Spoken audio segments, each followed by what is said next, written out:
shout out to Suno. You can make good beats on there too. You know what I mean? You can make it happen. Welcome to the show. We are going to be going over the Chris Bledsoe interview that took place on Danny Jones' podcast. I think it was late last year. This happened. An amazing podcast episode, amazing podcaster. Shout out to Danny Jones. If you guys aren't familiar with Chris Bledsoe's story, this will get you brushed up to speed, at least as it pertains to the first contact. If you're familiar with Chris Bledsoe, you might know about his contact with the lady and subsequent sightings and predictions and visions and whatnot. Those happened later, some of them years later. The first contact, I think, took place in 2007, right at the beginning of the year. And then he didn't see the lady until about 2012. So, you know, there's some time and space between then. It's hard to believe that it's going to be 20 years in just a few years here that this happened, and that's going to be wild. But a lot of people don't really know what Chris Bledsoe's story is, and I reference it a lot, so I figured I will play a edit that I did of Danny Jones's podcast where he explained his first experience. And then I'm going to also play some snippets from the podcast later on where he talks about like his healing and stuff. This is very interesting. You know, and it's early morning. I have some coffee in me. Maybe it's a good time to get weird with it. But let's watch this together. And I might pause or whatever here and there. You know, we're just going to be sipping our coffee, watching Chris Bledsoe. What better way to spend the morning? I don't know what the weather's like over where you're at, but it is nice and sunny where I am. So we're just looking at the blue sky, counting our blessings, watching Chris Bledsoe. 6, we had sold a company that was going down the tubes because of the desert, not the Desert Storm, but the 9/11 attack when they blew up the World Trade Center. I got caught with too many houses for sale. I was a builder, contractor, and had been successful for nearly 20 years and building anywhere from 80 to 120 homes a year, my wife and I. Had a Remax Realty company. She sold them. I built them. So let's fast forward to 2006. It came because I was in the worst suffering way. I was at the bottom, ready to give up on life. And I was crying out to whoever's up there, you know, help me. Why? I'm 45, 46 years old, and I have to get free lunches at school now for my children. And just moving out of $1 million home with a pool in the back, my kids have lived, you know, with that standard for most of their life. And this was January the 8th of 2007. I accepted a job my dad arranged to go oversee a home, big house on the ocean at Holden Beach, North Carolina. We had to finish it up to get paid the last 10%. So I sent the guys back down to the coast to do their job and bring a check back for the retainer. They called me and said, we finished the job, we got you a check, and we want to celebrate. Can you take us fishing today? I said, well, sure, I guess. My wife was out of town with the rest of the kids. It was just Chris Jr. and I. They went to the bank and came back about 2 o'clock and said, let's go. And so I followed them to their house, picked them up at 2:30, and away we went to the river fishing. I left these guys fishing. I left them fishing about 3 o'clock. I walked away, and I'm just never did pull out a pole. It was my son and 3 other guys were sitting on the bank of the Cape Fear River, a little small river about 70 yards wide. And I said, I'll see you later. And I walked away up about a quarter mile to the field to a cul-de-sac. So it's a quarter-mile walk out of that cul-de-sac up to the hill. When I got near the top of that hill, I noticed what I thought was the sun setting. It's about 10 after 5:15 in the evening in January, so it gets dark, about 5:30. The sun sets. And I'm probably 50 feet from the top of that hill, so I'm looking up at the gate. The gate is up at the top of the hill, just but you can't see the field because it's elevated, right? And the higher I got up, the wider my field of vision became. So I'm looking down a road that has trees straight up on either side of me, really close. So I have a narrow field of vision. So the closer I got to the top, I saw what I thought was the setting sun. 4 or 5 more steps up that hill, and that's when the shock came. I began to see a second one. Instead of what I thought was the sun, the top edge of it, when I made a few more steps up, I could see the top edge of 2 suns. And I knew right then that this wasn't anything from that we had. I'm a commercial rated pilot, and I have studied it all my life and love it, and I can name every airplane from World War II to today. So shock came real quick. I'm afraid what I'm looking at. So I dropped to my knees using the hill to hide me from these objects. And so I'm buried myself in these weeds, and I start crawling, inching up the hill to where I could see. And I peek my head up, and they're still there. I begin to ponder everything I'm looking at, and my son, and these guys behind me fishing. I thought maybe I should get back down to where they are. So the minute I decided to run, when I made that decision, I was thinking about it, but when I turned my body to actually run, a third one, same thing, same size, 40-foot, 50-foot round, blood red to orange balls of fire. And so the next thing I remember is walking up to the fire, trotting up. They couldn't see me because they're standing around the fire, and it's burnt down to a little campfire now, and we had a big blazing fire there. I might have a flashlight, so they didn't know I was coming until I got right up on them. And I said, "Hey, you won't believe what I just saw at the top of the hill." And they looked at me and said, "Where have you been?" I said, "What do you mean, where have I been? I was just up at the top of the hill just 20 minutes ago." And they said, "No, you've been going all night." And so I couldn't imagine what they were saying. It just...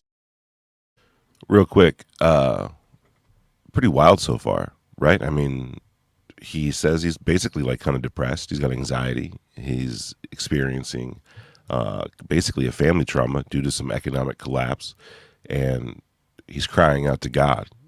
I mean, I've heard him say stuff like no one was asking for help more than he was, like spiritually.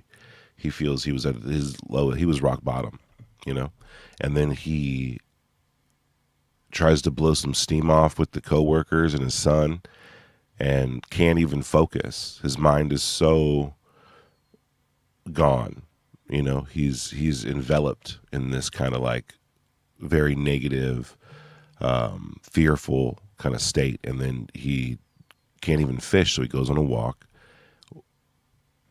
There he has a sighting on his way up this thing, and he describes this hill. I think it's interesting. Every time I listen to this, I hear something new, you know, like the idea of this hill that he walked up and how it's a narrow path and that there's tall trees on either side. And as he walked further up the hill, his field of view began to widen, and he thought he saw what was the setting sun. Then he gets up there and there's 2 suns. And now he's like in this weird state of shock. And also like, you know, I don't know. I don't want to say disbelief, but I mean, you know, have you ever been walking and been like lost in thought? Have you ever been driving sometimes? I hate to say it. I see this happen a lot. Like, you ever been driving and like you get to your destination or some stoplight, you know, how the hell did I get here? Because you were so lost in whatever you were thinking about. This guy's on a walk and this thing starts to happen to him. Clearly he's in his own head. And then he has this experience. Now, like, in his mind, he thinks he just sees it and then decides to go back to the fishing spot where his son and his 3 coworkers were. But then by the time he gets back, it's like nighttime. And they're telling him that hours have passed and he can't comprehend it. So he's got missing time. So when he was looking at those orbs, he was clearly seeing something, and he was watching for a long period of time. What happened? And I think later on he goes on to say like he like had like I might be wrong about this, so I'm going to double check, but maybe a hypnotic regression, and he was able to like think about what was shown in that time frame. I think that's the case. So I'm gonna have to double check. But for now, let's get back to the story. Again, shout out to Danny Jones. If you guys don't follow Danny Jones, which is formerly the Concrete Podcast, but go do. I put the link in the comment section here. If you're on Twitter or X, pop over here to YouTube. Subscribe to my YouTube channel. We go over this stuff. We're living it up. And then go to Danny Jones and do the same thing over there. This video, I think, should be at like 10 million views. But it was shadow banned. That's a true story. My video here might get shadow banned. It was shadow banned, and then no one saw it forever. You could look up Chris Bledsoe, Danny Jones, and it wouldn't come up. Isn't that weird? And like in this interview here, he goes on. He has a ton of names that he drops. We'll go over that in a second. CIA. Like the list goes on, the kind of people who try to contact Chris Bledsoe because of what happened here in this story. So he just got back to the fishing spot. It's now nighttime. The bonfire is now just a lump of coals, and his coworkers are telling him that he's been gone forever. He can't believe it. Did not connect with me. I argued the fact. No, I've been gone 20 minutes. They said, no, we've been looking you all night. And I realized Chris Jr. was missing. And so I kind of freaked out, worried about him because I knew the direction they pointed. He went in the back of the cul-de-sac along the bank of the Cape Fear River, which is it's just a place you can get lost real easy. And he was in there looking for me. So I took off immediately and ran to the back of that cul-de-sac, shouting for him. And when I found him, he was in shock. He was laying on his stomach and had backed up under the undergrowth in the back of that cul-de-sac. Wouldn't answer me until I almost stepped on him. And what had happened with Chris Jr. was when about an hour after I was gone, he realized that I should have been back by now. It's dark. So he started bugging the guys. We need to find my dad. Where's he at? So they got in the truck and drove looking for me. Left one guy at the fire, and two guys in my truck drove up and down, across the field, out on the highway. They went everywhere looking for me. Chris Jr. went on foot into the cul-de-sac because I had actually walked in there for a little while before I went up to the field. And he had what he said he saw was he could see all the way down the road, the path, from the back of that cul-de-sac to where it turned and went up the hill. He saw a red ball of light, like an orb. He described two red balls of light cross the road way up about a little less than a quarter mile. And they went in on the riverside. So he ran back to the fire, which is toward the orbs, right? So he had to run back towards them. So he runs up there and he tells them what he saw. And they were like, don't kid around, don't, what are you doing, Junior? They took it as a joke, right? These grown men saying, you're messing with us, Junior, don't mess with us. So he runs back to the back of the cul-de-sac again, looking for me. And he sees these same two balls of light come out of the riverside now, back out in the road. And here they come towards him. And so he began to hide. He tried to hide. And what he described when I was walking him back to the fire was that these two balls of light came all the way to him. The closer he got, the more he got afraid. Then he started hiding. And they got about 15, 20 feet from him. And there were two little beings about 3 feet tall that had red glowing eyes. So they looked like individual orbs when you saw them, but when they were closer, two little eyes about this big. And he couldn't shout, he couldn't scream. He was paralyzed the whole time. He was laying there, just afraid. And so I took him back to the fire. And funny thing was, these guys were freaked out now. They were really freaked because what I was talking about, I'd seen up at the top of the hill. And what Chris Jr. is talking about now, it got him even more distressed. Suddenly, one of the guys shouts, "Look!" And we all look up to the heavens, and it looked like 8 or 9 stars or orbs, like you saw last night. These big, they were white though; they were glowing, huge and white, and they just went around in circles and like they were chasing one another, and they'd go out and they'd come back together, and then 3 of them landed in front of us, about 75 yards away across the river. And that's when Pandemonium set in. And we ran, left the poles in the water, coolers, everything they had, we just left it. Jumped in my truck and took off out of there. And when we got back to the top of the hill where I was looking, I was hiding, well, those same 3 orbs are sitting there. 2 of them are in the same spot. But the third one that appeared and came down is now on the road in front of us. It's just about 150 yards away between us and the highway, and we couldn't drive forward. We didn't want to go back because we just left 3 on the riverbank. And so you can imagine the fear that was in my truck. My son, he was in bad shape. These 3 guys were freaked out bad, but the weird thing, Danny, was I wasn't afraid anymore. I'd lost all my fear somehow. I was curious. I wanted to get out and walk up to it, but they won't have no part of that. And that was one weird thing I couldn't figure out is it took my fear away. I was afraid when I first went up and saw it and to run down the hill. But as it appeared again, I was mesmerized. I wasn't afraid, but they were terrified. There was everything happening from crying to, this is the last time I see my family. Please get me home. They started fighting who was going to go home first. Now we're sitting up in my truck, 5 of us, with this object sitting in the road halfway to the road and 2 up over the road. And suddenly we heard 3 gunshots. We don't know who was shooting.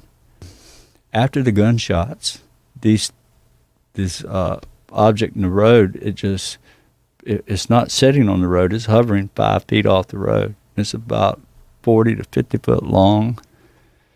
It looks like an egg, or it looks like if you took a round ball, or let's say a raindrop, and you set it on the ground and it just kind of flattens out, kind of egg shape. The orbs are round in the sky, but when it's sitting on the ground, it looks like a football. And it just pivots. It don't turn, it don't lean, it just pivot straight at us, and here it comes down the road to us. So it goes right over our truck, about 50 feet above the truck. I could have shot it with a slingshot through the sunroof of my truck when it went over. And it pivots again to the north, and it blasts off like a gun shot at poof. I took off. Couldn't go fast enough for these guys. They were screaming, yelling. Halfway down that road to the first house we had to stop, 2.5 miles away. Halfway in there is this curve, this really sharp curve. Dead man's curve. I grew up that curve. Everybody in our community. I'm gonna real quick give a little pause there. I keep watching. I get lost in the story. So wild. I mean, he gets back to the camp. He finds his kid. The kid tells him this crazy ass story. Sees these little beings, right? Kind of shadow beings, red eyes. There's glowing orbs around. Across the river, there's more orbs. The guys don't believe him that this stuff is happening, right? But it's specifically happening to Chris and to Chris's son. They're not even together, right? This is an interesting thing to me because it's not like, Chris Sr. could have induced some type of even telepathic state into his son. As weird as these theories could go, you know what I mean? They weren't even close together. And then he gets back from his experience and he finds out his son is having an experience. And then the 3 guys they're with aren't, and they don't even believe him. But when the son and the dad Chris here get back to their coworkers, then now these other craft and orbs and spheres descend from the sky down to where they're at. and they freak the fuck out. Now the guys know, they get in the truck and there's pandemonium. They have to drive off, and they hear gunshots. That's a weird part of the story. The gunshots part is weird because they investigated, right? I think MUFON and the Discovery Channel investigated to try to find out who was shooting around that time, because it shouldn't have been that hard. It's a sparsely populated area. But yeah, I think other people heard the shots, right? But no one knows who did it. Very bizarre. But those shots kind of make some of them go away as they continue their journey, and they're terrified. Imagine being Chris in this situation. You just had some weird thing happen to you. You find out that your son is having a weird thing happen to him, and then all of a sudden these things come down from the sky. Everyone's convinced that the world's going to end, and they literally start screaming out who's going to get home first. And I paused here because this is where the story gets very noteworthy for me. Very noteworthy here. The thing that he's about to explain, is that there's this part of the road that Chris right here is in familiar territory, right? He's not some out of town thing. This is a place he grew up, so he knows the area very well. And he's explaining this area of Dead Man's Curve coming up. And until I watched this interview, I didn't know that this had happened. I didn't know this was part of the story. I didn't know this was part of Chris's history. It was devastating to find this out. I felt so bad for Chris. So check this out. Tell me if you guys in the chat, if you guys have ever heard this part of the story before. He knew about that curve, and it's so sharp. If you try to go around it more than 35, the car just bound up. You could feel it. It's on the edge of losing control. And the crazy thing is in 1982, 81, I was married to a different lady that died. She died in that curve. And I found her. Of all the weird things, I wasn't home. I was at the coast, and I came home and drove up on her after she'd turned the car over and wrecked. Killed her right there. So this orb, huge thing, was hovering right over where she got killed. And we had to drive up under it. And I tried to get out. I wanted to get out and look at it.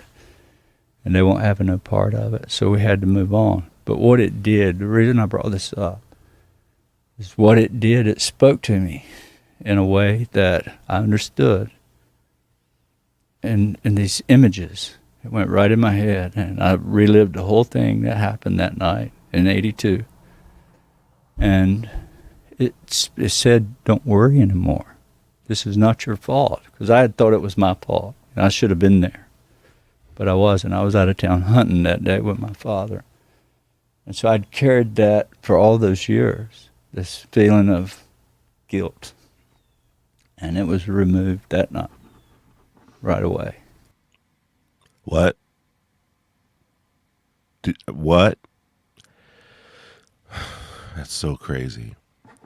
That's so crazy. He had a wife that passed away. And she turned her car over and was probably just laying in the ditch in the car.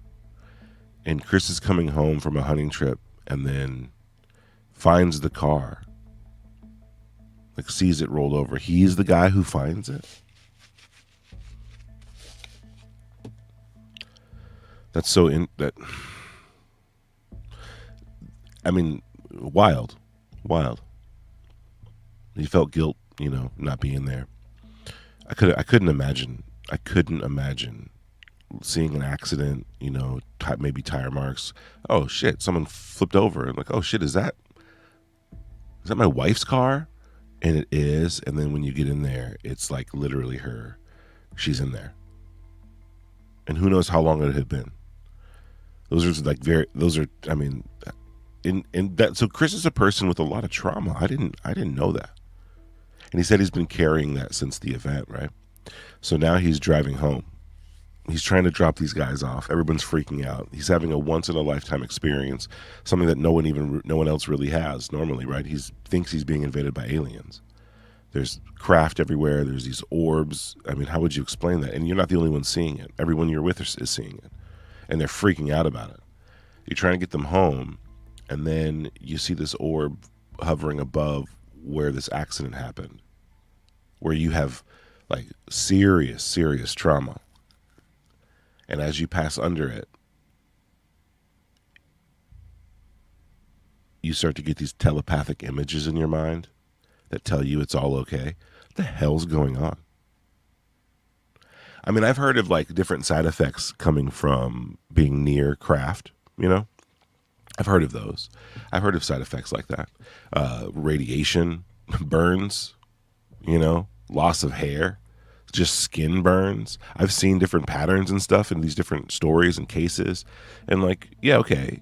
But I rarely, if ever, have heard the idea that getting near an orb, now you're going to be receiving therapeutic images in your head. The fuck is so there's actually only one there's only one thing that sounds like, which is really weird. It was really weird to come to terms with, you know. But this is a part of the Bledsoe story that I just kind of clung to because I think it was one of the least that I ever heard. Plus, it was unique. Very unique. We got a Coin Exchange in the mix. Coin Exchange says, I think the Chris Bledsoe case is overblown.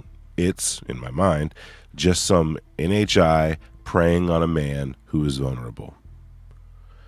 Bleak outlook.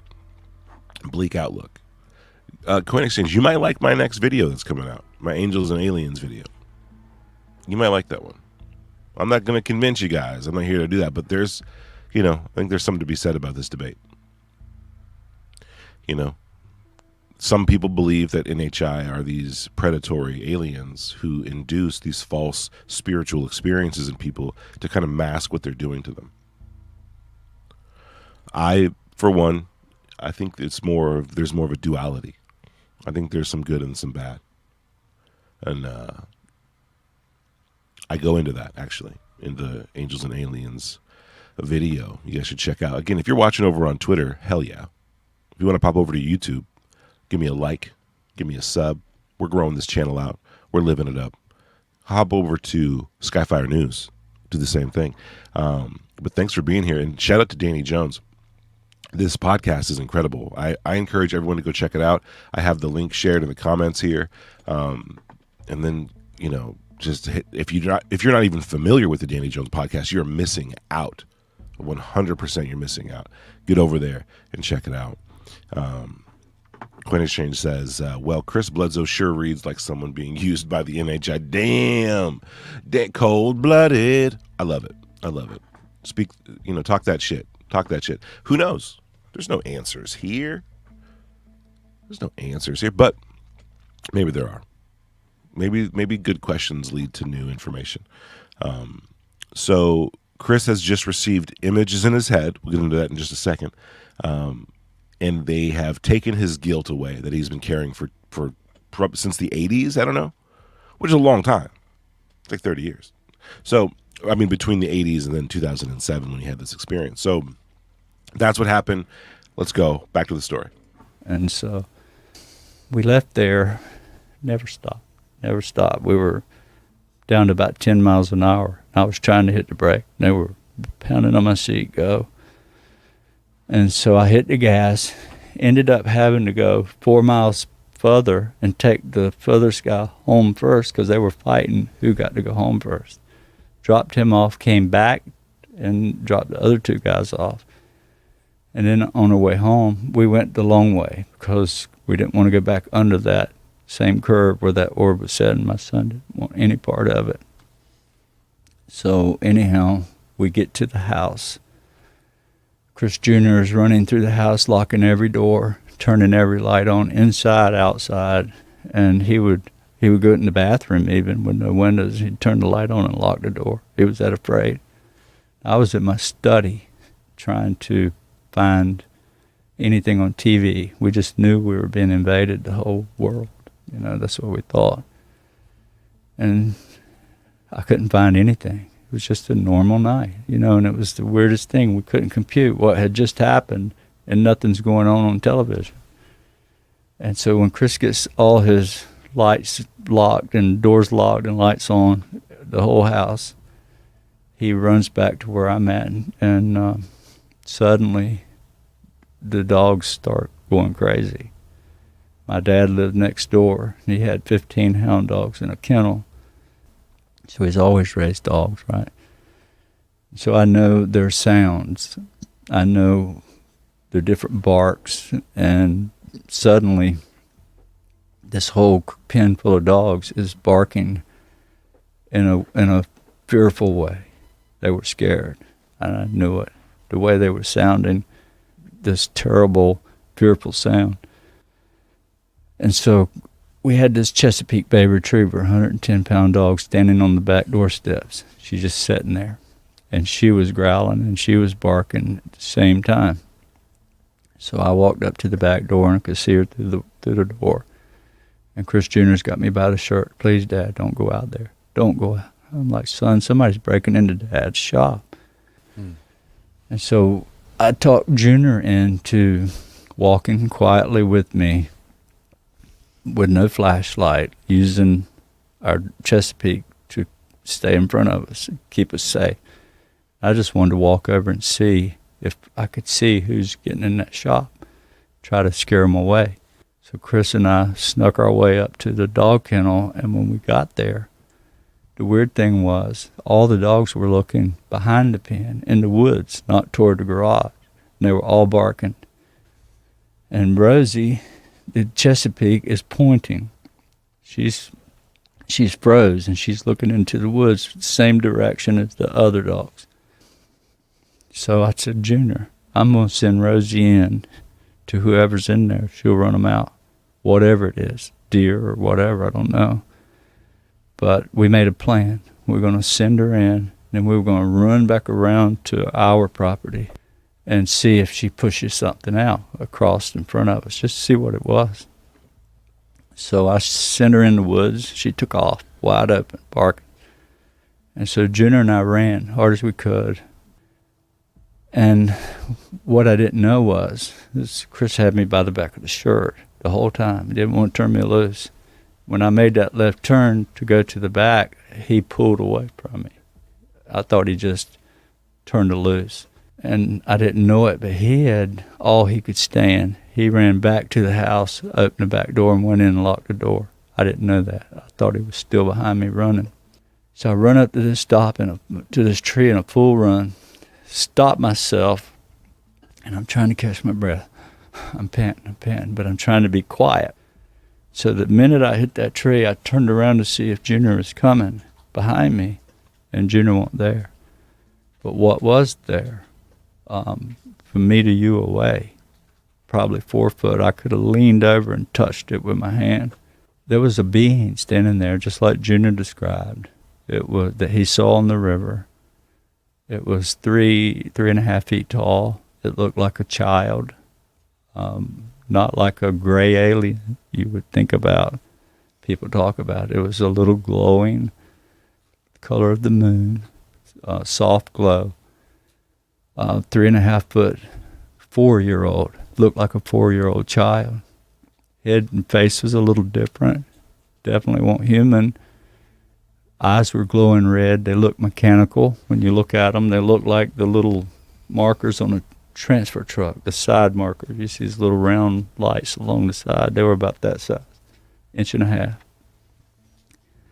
It had this triangle on its chest, glowing. This thing was glowing, but it had a dark section that won't glow. It was in the shape of a triangle. And I knew I was in trouble. The minute I saw it, and I said, "I surrender. I mean you no harm. I'm sorry.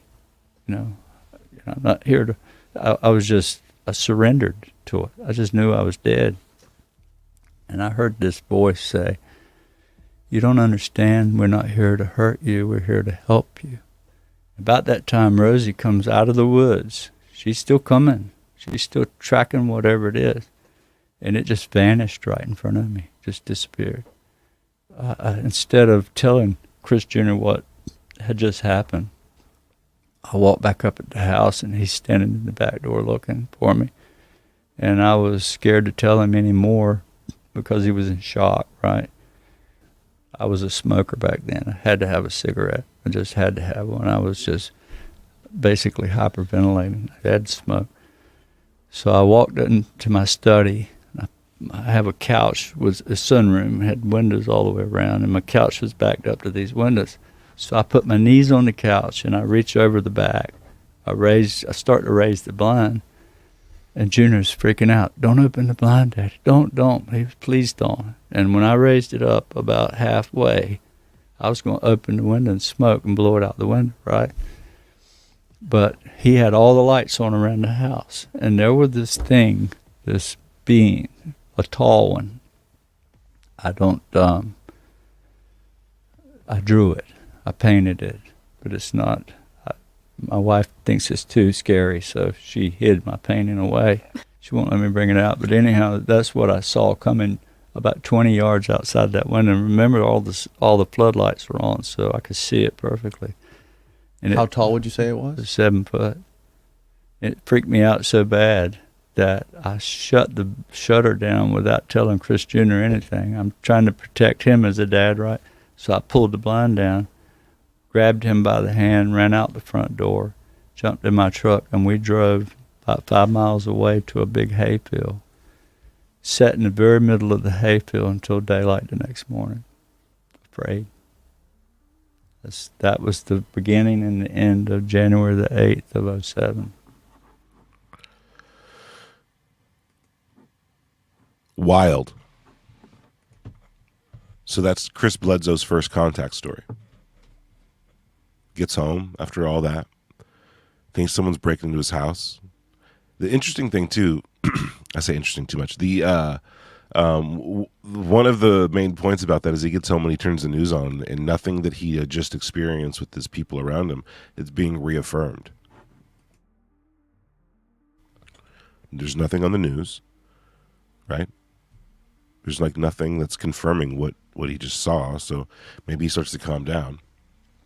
Then he hears his dad's dogs going crazy. So he's like, oh, maybe someone's breaking in. Totally practical thought. The son, though, is like, what are you doing? Like, there's aliens out here. We're getting fucking invaded. But Senior doesn't really care. He wants to go out and check it out. So he does. That's where he encounters this being of light. 3 or 4 feet tall. Like a 4-year-old. I have a 4-year-old. I know the size of that. Like, seeing something like that with a triangle and glowing. The triangle thing is fucking, if you guys, I mean, let's be real here, you know, what that's about. I'll explain that, what I think that is. So you have, in writing these spiritual beings, you have the deep history of these spiritual beings, angels, demons, whatever, and if they do manifest into reality, they appear in certain ways, and some of them are not in the physical world, right? But some of them are in a non-physical world. But you could develop senses, or even have a spontaneous opening of your senses, where you start to sense these other things around you that aren't necessarily reflecting sunlight, and you can't touch them, but they're there, and sometimes your senses can open up to see them, and you're interpreting them, and that's cool. I'm into that. And that could have been what's happening here. But it's described in some writings that beings of light are Luciferian, that you have 2, maybe 3 groups of angels that operate with you. And it's not like specific angels. These are like classifications. Maybe there's as many angels as there are people, right? But every person has these parts to them, and they're represented as angels or spiritual beings or whatever. And one of the groups is classified as Luciferian, which these are beings of light. And I know Lucifer is typically associated with Satan, but that's not really the case, right? They're not really related. In fact, they're polar opposites, right? So the two groups of angels that you mainly interact with would be Luciferian and Satanic, right? So one of them, Lucifer, are beings of light. They want to bring you to God. They just don't necessarily think that they need your free will to do it. Then you have this other group, the Aramonic or Satanic, and that group wants to keep you on Earth. They're obsessed with the physical world. They don't really think that there's too much to the spirit world, even though that they're technically spiritual beings themselves. Their operations and systems are way different, and so what they want to do is, convince you that you don't need the spiritual world, that everything's earthbound. And you see this reflected in like the modern sciences, right? A complete rejection of the spiritual aspect, which is one way to go, right?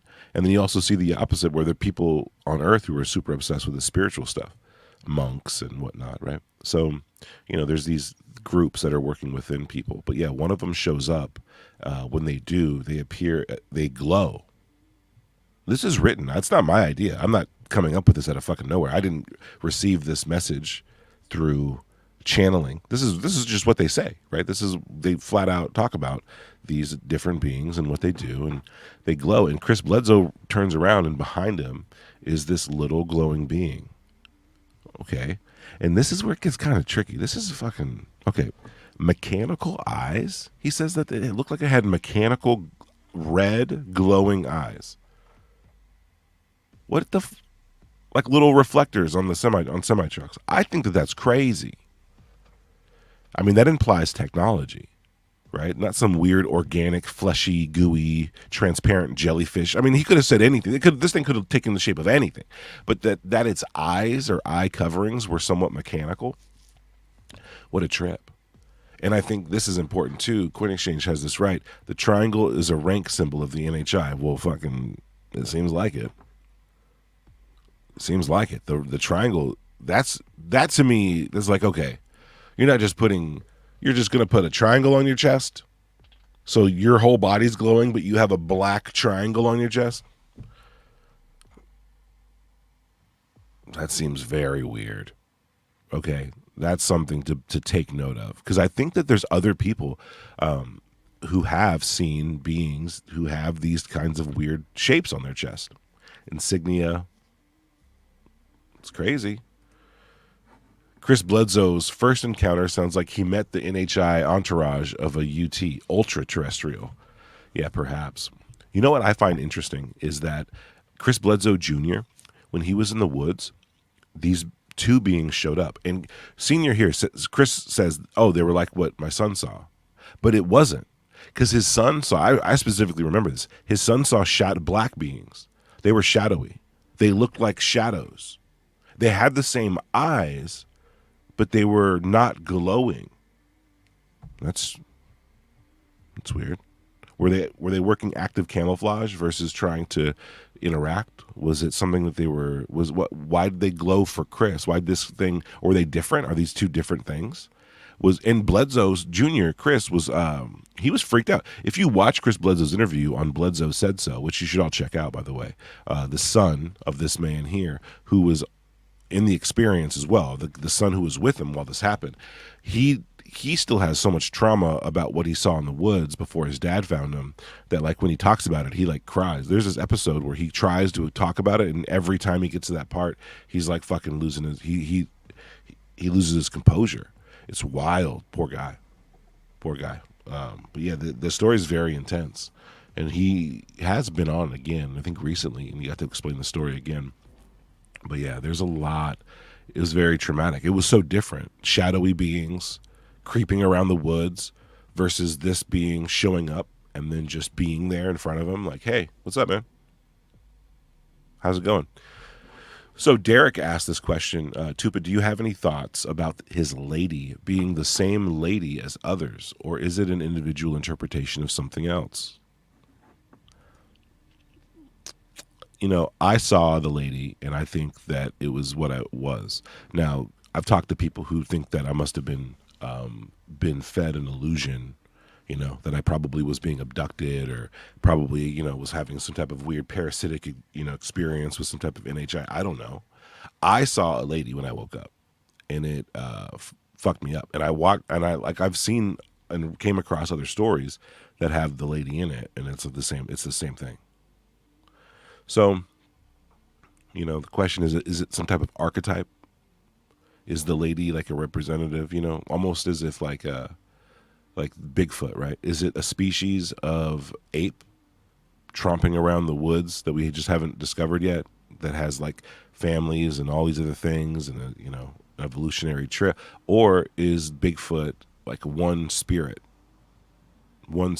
that's just of the woods that people see, an archetype, a manifestation of like our old forest ways, right? There's all these concepts of leaving the forest through evolution, right? We left the garden, we left the nature, and when we get back in it, there's this thing someone could argue was an archetypal feeling that everyone experiences when they're back in the woods. Okay, there's so I think, Derek, there's an argument to be made about both. I can only speak as to my experience and my research, and I'm telling you, I saw this lady, and she was dead serious, and it was interesting, but it does feel, again, when I think about it, the way that like Edgar Casey described his experience, and the way that Bledsoe described his. Bledsoe didn't have this experience with the lady, and then like they weren't like having tea and just chilling, and she wasn't like laughing with them. There's like serious conversation happening. Like kind of dire, like this is gonna happen. So I think I think the seriousness of it is there. It's there. Wish you could have had a direct conversation with Bledsoe. Yeah. I think one day I will. I'll talk to him.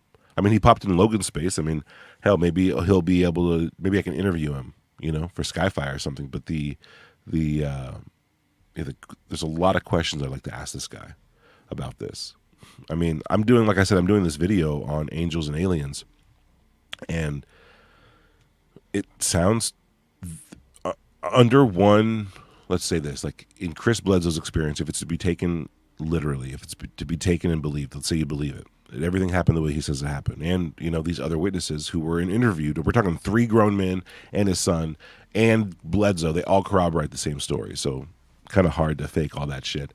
And he is surrounded by the intelligence community. His story has been vetted and confirmed, as far as I can tell, by some of these bigger people, right? He's an interesting figure. But if you look at his story under these 2 lenses, and you add weight to each one on a scale of, did he encounter aliens, or did he encounter some type of spiritual or angelic or demonic beings?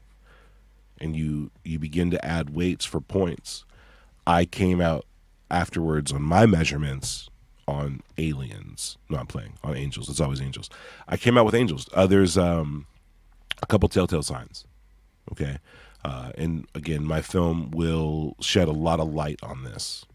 If a lot. And so if you wanted to be on my level, watch that when it comes out. The trailer for it's on my YouTube account. But the concept here is that like he had too many conscious experiences that weren't directly related to aliens, but were directly related to his own spirit. He said he was crying out. Number one, big clue. First things first, he's crying out to God. He's experiencing some type of trauma, social, economic, family, everything. He's experiencing. He's really going through it. And so he's crying out to God. He's praying, probably every day, right? And in this moment, something weird happened. After all this praying and all this, wishing and all whatever, something finally happens. And it happens because he goes on this walk. Sounds like he kind of enters into a hypnagogic state, and then these things show up, and they appear to him in a vision. They appear to him in the sky, these balls of light. And they talk to him up there too. He doesn't remember that until the fucking, I think the hypnotic regression, but they do. Right? But in his conscious memory, he remembers seeing these things again on his way home. He's trying to figure out how to get back, how to take his friends home. And then there's this orb hovering over the spot where he had this huge trauma in his life, this, with guilt that he's been carrying around his whole life. Some serious stuff, man. How would an alien, let me ask you this, how would an alien know that he had this trauma? You fly in from outside, you just happen to land on a guy who's praying to God, who's at rock bottom. I mean, don't get me wrong. I mean, you could probably, like, you know, fish in a barrel over here, but I mean, like, that's still rare, you know? So an alien lands right on the shore in the banks of a river where there's fishermen, and one of them is praying to God for help, help, help.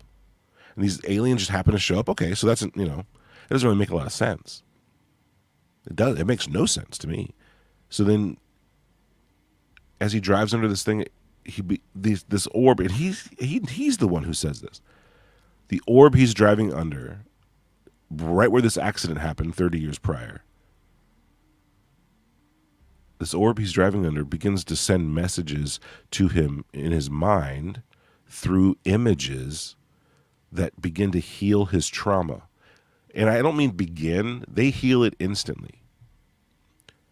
Do you guys know, like, no, you don't.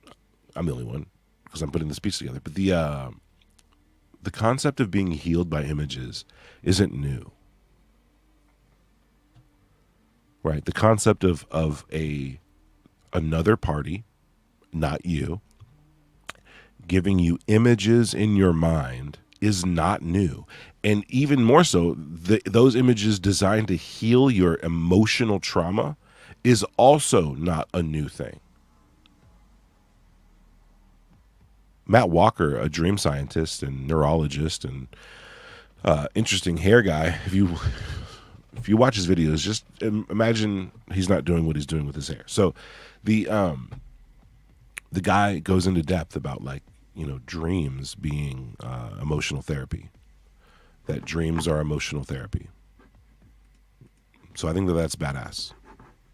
And he goes into great depths about how it happens, right?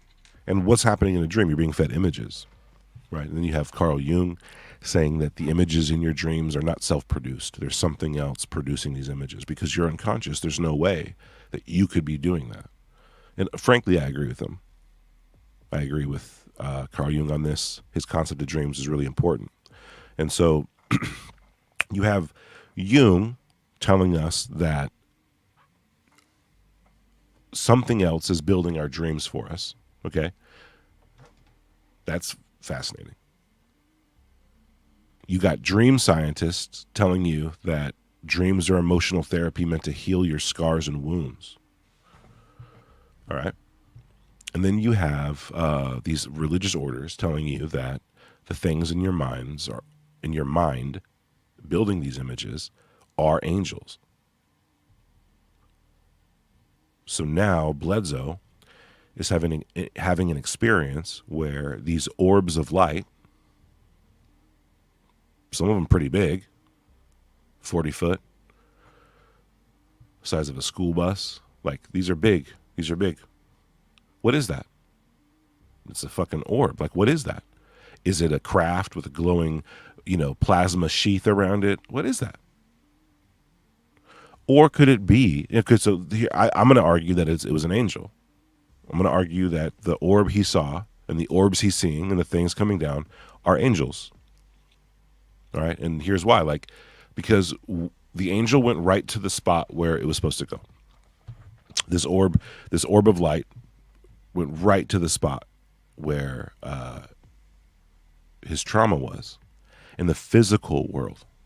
And as he approaches it physically, the proximity, it's there, and then it begins to send messages in his mind. It begins to build images in his mind that heal his emotional trauma. So in the real world, he's experiencing something that typically happens in the conscious world. If you don't understand how, like, what a miracle is, right? These I believe are what a miracle is. An orb of light a being of light, heals this man's trauma, an emotional scar that's been there for decades. And it does it by sending him images in his mind that he can understand. That's what he says. And the only thing that we know of in literature and psychology, whether it be Jungian archetypes or, modern neurologists speculating and theorizing about what dreams do, the only type of thing that can do that is a dream. He's having a waking dream. These beings are in his world. It's crazy, but it's what it is. According to the literature, this is what it is. Why would an alien show up and be like, hey, I'm going to behave like an angel? What the fuck? There's no way. And how would a person without a religious backdrop, or even honestly without any of this other information, how would they interpret what he's experiencing? That's why he could only call it a UFO experience. It's like intuition. Reference for where texts say things in your mind are angels. Okay. So I have a film I'm working on that will go into that. It's pretty accessible content.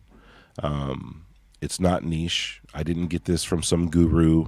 These are writings. These are, everything's kind of referenced and sourced there. But I don't know. I think it's a really interesting thing. So I'm going to give you some places to go and look for this stuff, right? So you want to find writings by Carl Jung about dreams and archetypes. And then you want to look up a scientist named Matt Walker.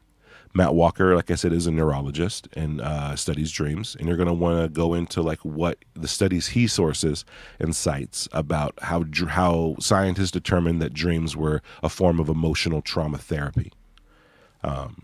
Those studies are actually fascinating in and of themselves, and I recommend everybody go check that out, right? Everyone should know what the dream is doing.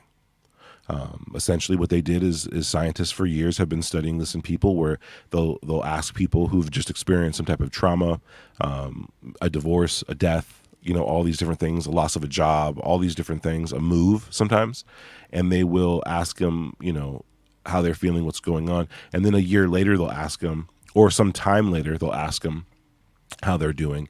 And they'll be, assessed by a real psychiatrist and psychologist. And they'll be asked how their trauma is.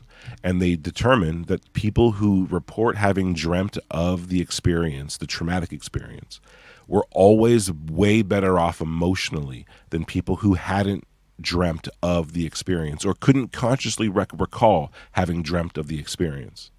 So I'll say this again, people who dream of their trauma, that heals their trauma. And then people who don't, they have a harder time healing it. And this is true for a lot of things too. It's true for creativity. Dreams can enhance creativity. They can sharpen ideas. It's true for almost everything. The dreams are really helpful, and it makes sense because, there's a reason why we're advancing as fast as we're advancing as a species. There's a reason. But yeah, so Carl Jung, Matt Walker, then you want to look into, even Jordan Peterson's assessments of Carl Jung's work is really important. People really should look past political stuff and go look at how he dissects this, because it's very interesting. And if you want to look up archetypes and stuff like that, the work of Jonathan Pageau is really good. And then that leads directly into Joseph Campbell's work with the hero's journey. Right, so this is all kind of tied pretty much together. But then if you study the writings of Rudolf Steiner, who is a pretty interesting Rosicrucian mystic, I guess he was in a theosophy, kind of a more modern kind of subset of it, but it's still what it is. He's a Rosicrucian epic person. He's the most prolific writer in the that's ever come out of it. He's just produced volumes and volumes of books on this stuff. And so what they did is, you probably heard these terms, the astral plane, the etheric plane, the physical plane, right? All these different things.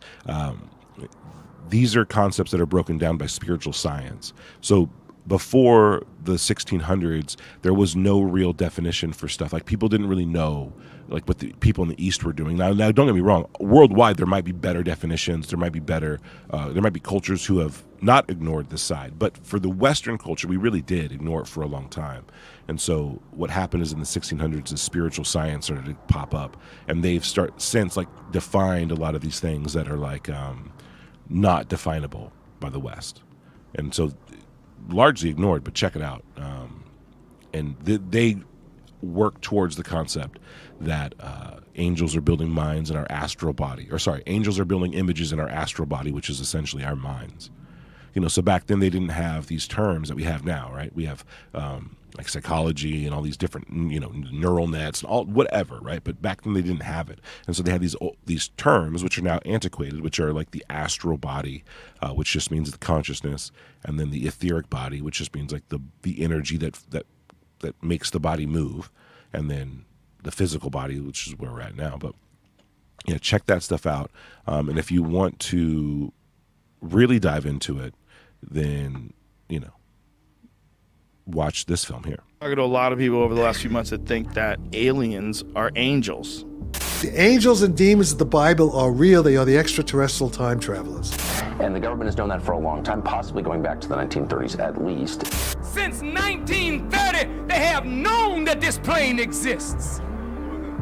We don't have souls, but it's just the other way around. A soul has us. But why won't they tell the American people?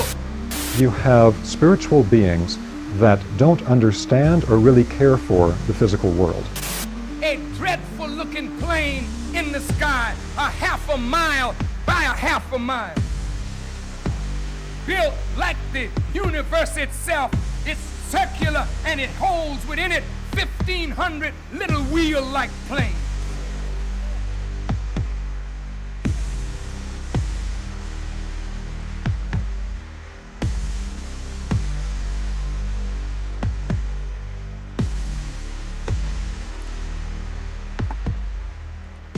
So yeah, that's going to drop here soon, and there's a lot of work in there. You can check and source and stuff, but it's worth checking out.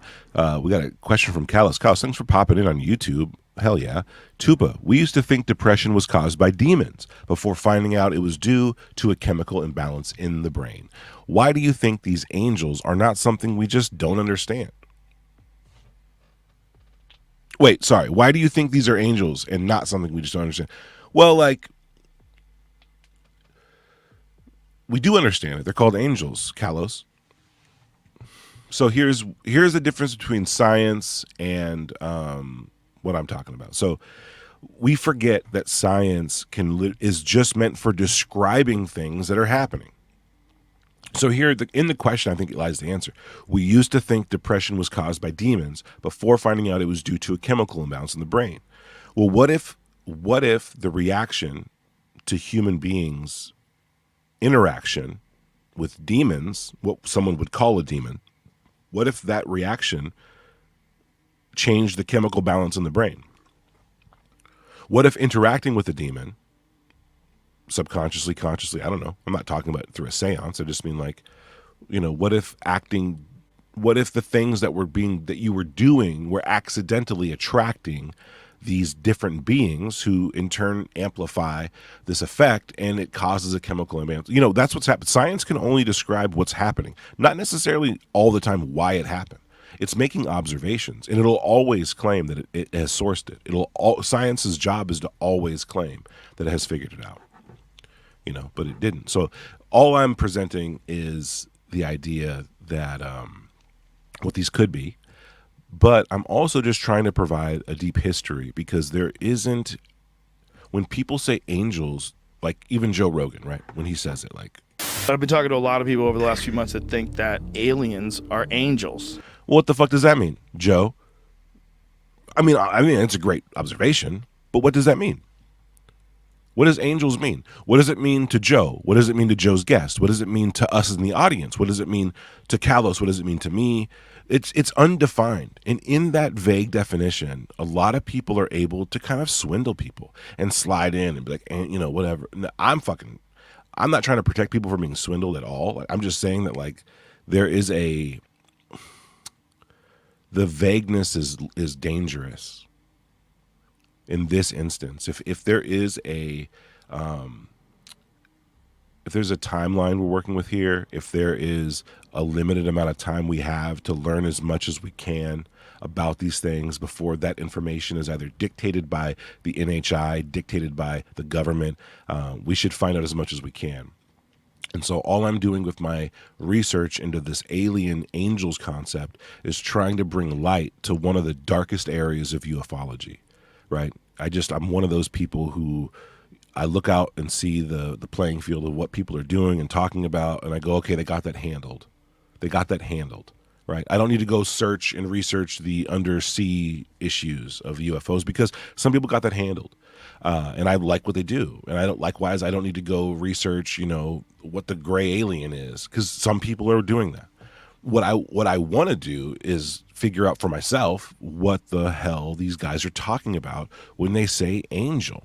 And why at all is there any connection with the UFO phenomenon? Because I thought those two things were very different. And after researching it, I've determined that they are identical. That's what I think. But so I'm just presenting my case with my art. I'm just trying to use my curiosity to fuel my creativity, and I'm presenting it with it. And this is going to be that. And I also like defending Taylor because Taylor cracks me up. It means that some old ancient dude saw a thing that wasn't human, had superpowers, and said, duh, it's an angel. Then they came up with a bunch of stories about it. Cargo cult, period. See, this is the other side of the argument, right? People think that and this is a definition problem. Angels and demons don't exist. Casual Links, thanks for popping in on the chat, by the way. It's a story. Aliens from another planet makes sense. Some big divine drama isn't a thing. It's a story. So here, this is the concept, right? It's some people believe that it's more likely, that evolution carries on throughout the entire universe and that other civilizations are definitely out there and that they just are traveling around and they came over here and we were in a very primitive state, right? We were in a very primitive state at the time, and they helped us along. They somehow saw us, interacted, wanted to steal our gold. Maybe they made us. Maybe they created a hybrid program where they needed workers. I mean, all of these theories are valid, right? And that a lot of people think that those exceed the likeliness of the other side, which is angels, which people think is a human construct. Well, I would argue that it's not, but I think that that's interesting, right? The idea of angels and demons being a man-made thing all up in our minds, right? And that the true story is a scientific one.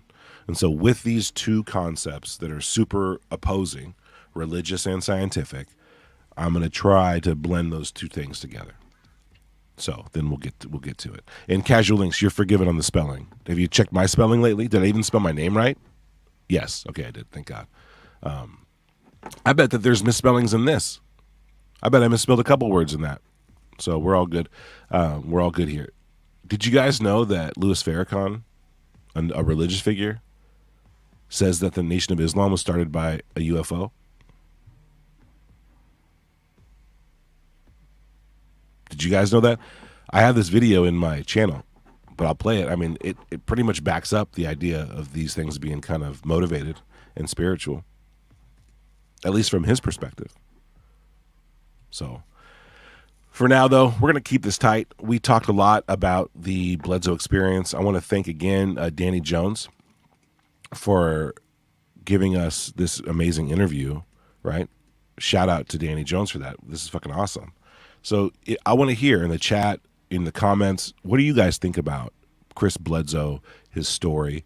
What's your take on the, weigh in on the angels versus aliens concept? I mean, he thinks these things are more spiritual. That's his experience. He was there. But, we also have people who think that he's misinterpreting what's happening. Not misrepresenting, maybe misinterpreting it. And, until we get real solid answers, it's gonna be up in the air, right? It's up to us to make these arguments. It's up to us to try to figure this out. But appreciate y'all for watching. Again, if you're not subscribed to my YouTube channel, pop over here. I got content. Pop over here. Try to stream every so often. We might do another pre-show before the Skyfire News show tonight. So until then, say what's up on Twitter or X, We'll play out with some music. Until next time, guys.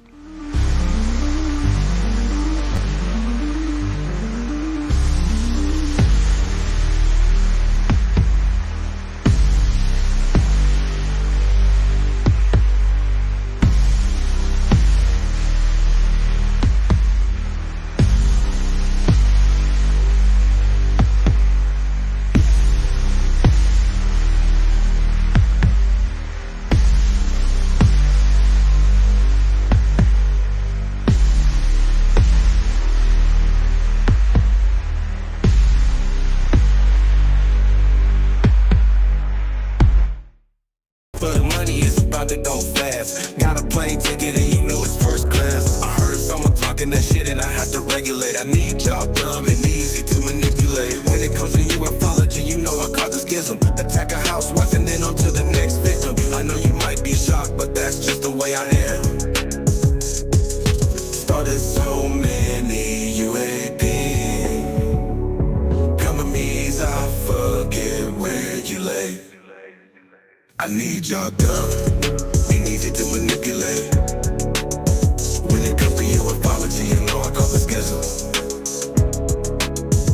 Attack a housewife and then up to the next victim. I know you might be shocked, but that's just the way I am. Started so many UAP companies, I forgot which one's the scam, but scam. Doesn't matter though, cause I'm having all the fun with my white bread homies at the UFB Disclosure Fund. We out, y'all.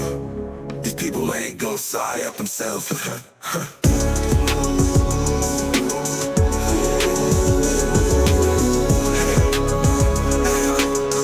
out, y'all. These people ain't gon' sigh up themselves.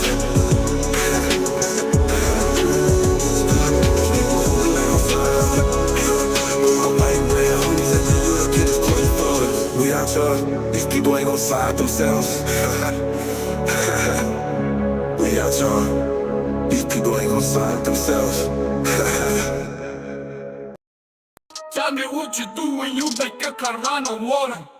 Shut the fuck up, don't say shit. You solved the fundamental physics mystery, what now? Shut the fuck up, don't say shit. Etching your self-consciousness and wanna tell your friends in the cut. Shut the fuck up, don't say shit. Etching your self-consciousness and wanna tell your friends in the cut. Shut the fuck up, don't say shit.